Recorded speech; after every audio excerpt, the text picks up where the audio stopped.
मैं जो बात बोलने वाला हूं यह उस समाज के लिए है जिसमें मैं भी रहता हूं। मैं मन ही मन यह सोचता हूं कि जिस समाज में बहुत पढ़े लिखे लोग हैं, जो अपने आप को बहुत ज्ञानी और बहुत वैज्ञानिक भी मानते हैं, पर कहीं ना कहीं वह भी इस समाज के दबाव में आकर या फिर जिस परिवेश में उनकी परवरिश हुई है उसमें फंसकर अंधविश्वास पर विश्वास करते हैं।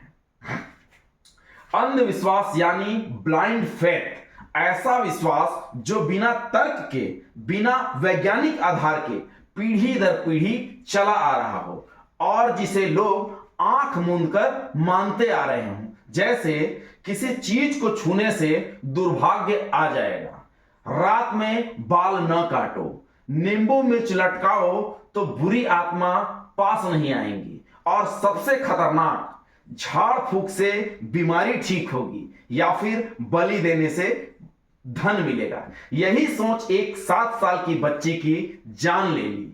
अंधविश्वास अक्सर डर से पैदा होता है, गरीबी का डर, बीमारी का डर, असफलता का डर।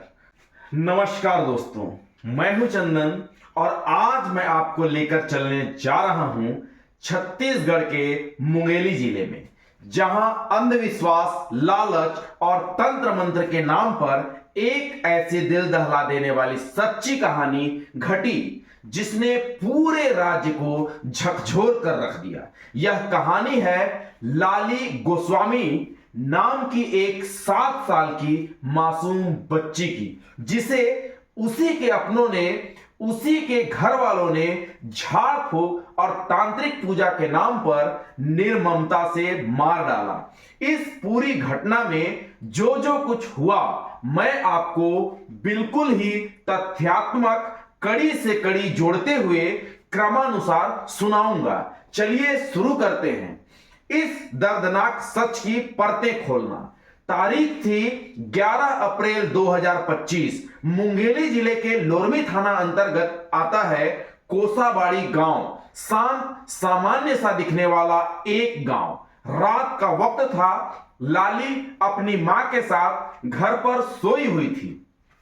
अगली सुबह जब मां की नींद खुली तो लाली गायब थी। सिर्फ लाली ही नहीं, उसके साथ साथ उसका तकिया, चादर और छोटा सा टेडी बियर भी गायब था। गांव में खलबली सी मच गई। परिवार वाले समझ नहीं पा रहे थे कि कोई उसे उठाकर कैसे ले गया। पुलिस में रिपोर्ट दर्ज हुई। गांव वालों से पूछताछ शुरू हुई।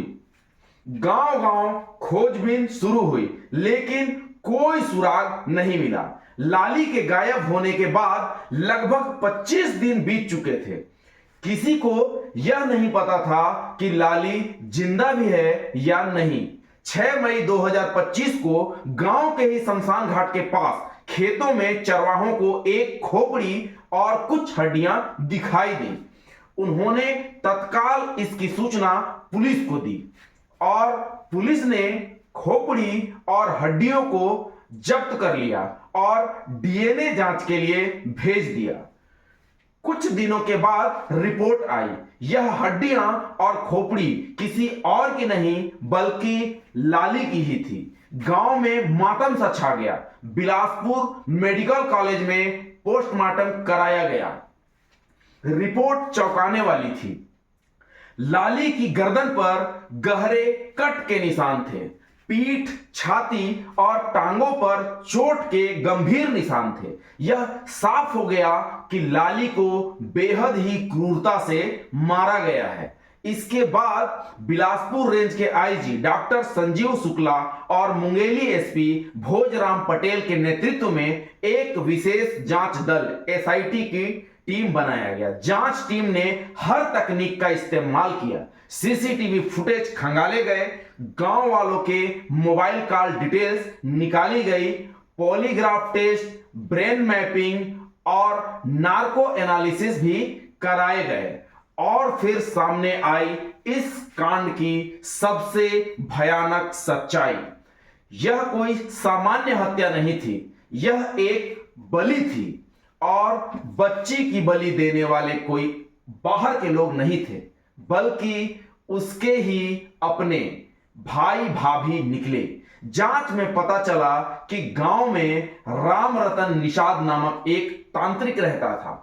उसने गांव वालों को बताया था कि अगर कोई झरण पूजा करे तो उसके घर में धन की वर्षा होगी। झरण पूजा यानी मानव बलि देना, विशेष रूप से किसी कुंवारी बच्ची की। चिम्मनगिरी गोस्वामी और रीतू गोस्वामी ने अपने लालच में आकर लाली की बलि देने की योजना बना डाली। 11 अप्रैल की रात जब लाली सो रही थी, भाई भाभी ने उसे चुपके से उठाया, घर से बाहर लाए। वो उसे राम रतन तांत्रिक के पास ले गए। वहां पहले काले कपड़े पहनाए गए, फिर तांत्रिक अनुष्ठान शुरू हुआ। कुछ देर मंत्र पढ़े गए, फिर चाकू निकाला गया और उसी चाकू से मासूम लाली की गर्दन रेत दी गई। हत्या के बाद शव को शमशान घाट के पास खेत में फेंक दिया गया।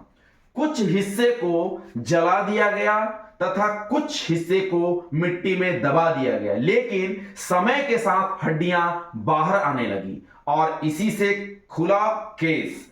पुलिस ने सबूत इकट्ठा करने के बाद जिन लोगों को गिरफ्तार किया उनके नाम कुछ इस प्रकार हैं। चिम्मनगिरी गोस्वामी जो कि सगा भाई, रीतू गोस्वामी भाभी मुख्य साजिशकर्ता, राम रतन निषाद तांत्रिक, नरेंद्र मार्को सहयोगी, आकाश मरावी जो कि मददगार के रूप में सामने आया। 26 जुलाई 2025 को इन सभी को न्यायिक हिरासत में जेल भेज दिया गया।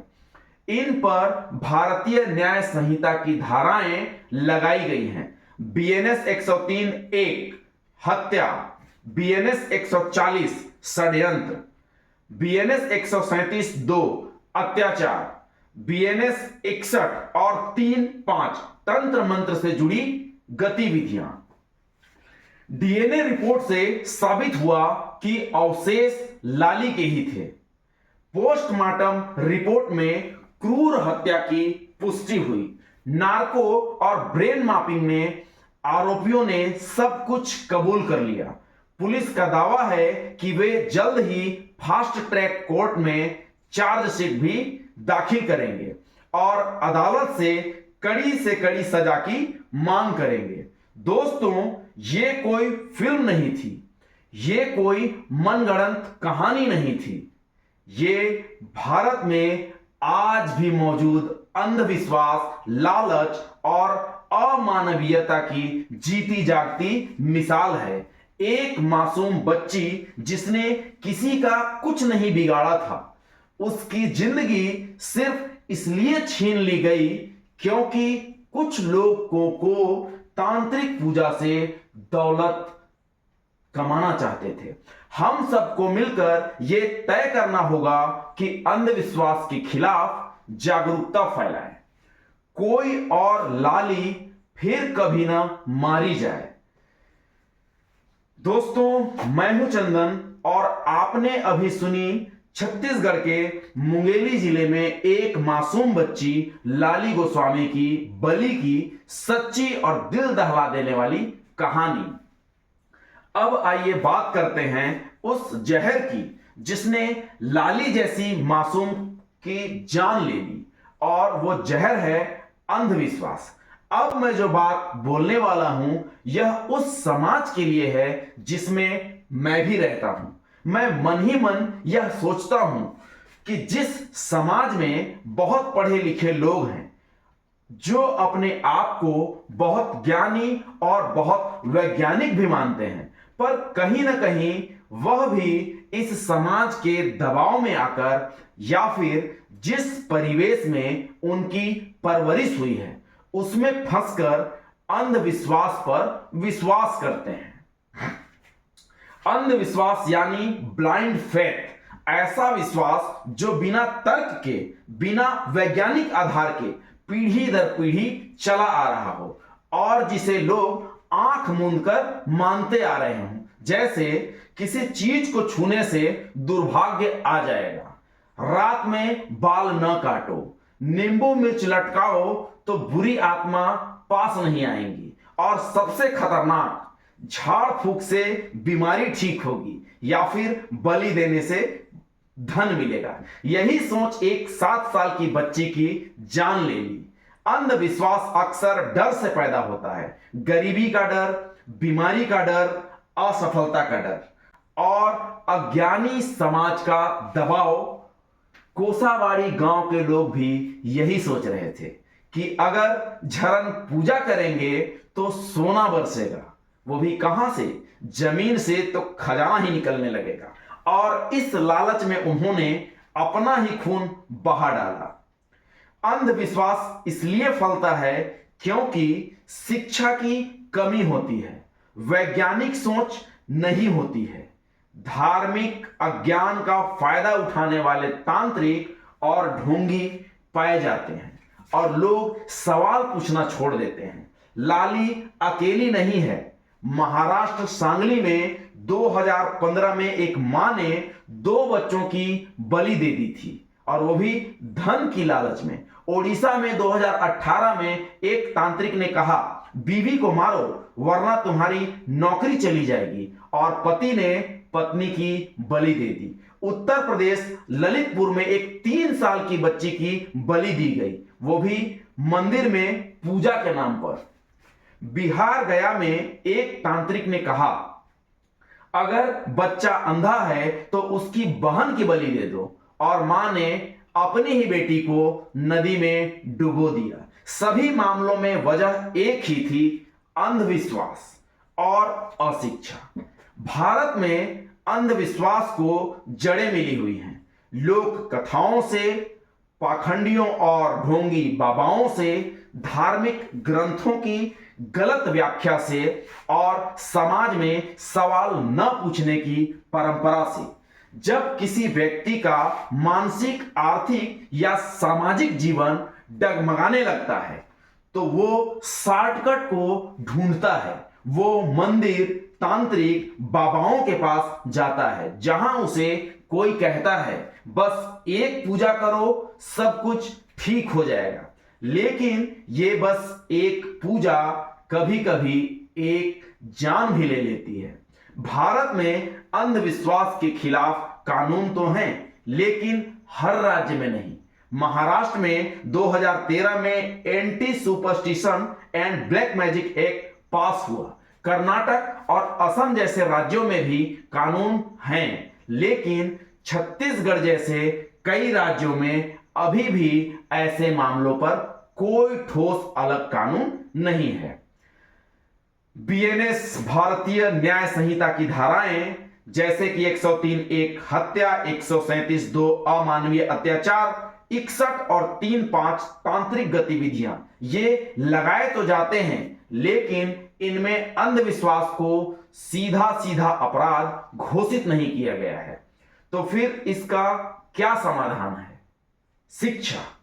गांव गांव में विज्ञान की समझ और सोच को पहुंचाना, सोशल मीडिया और यूट्यूब जैसे प्लेटफॉर्म से जागरूकता फैलाना, स्कूलों में साइंटिफिक टेम्परामेंट यानी कि वैज्ञानिक सोच का पाठ पढ़ाया जाना, तांत्रिकों और झोला छाप बाबाओं के खिलाफ कठोर से कठोर कार्रवाई, सवाल पूछने की आदत, क्यों बोलने की ताकत।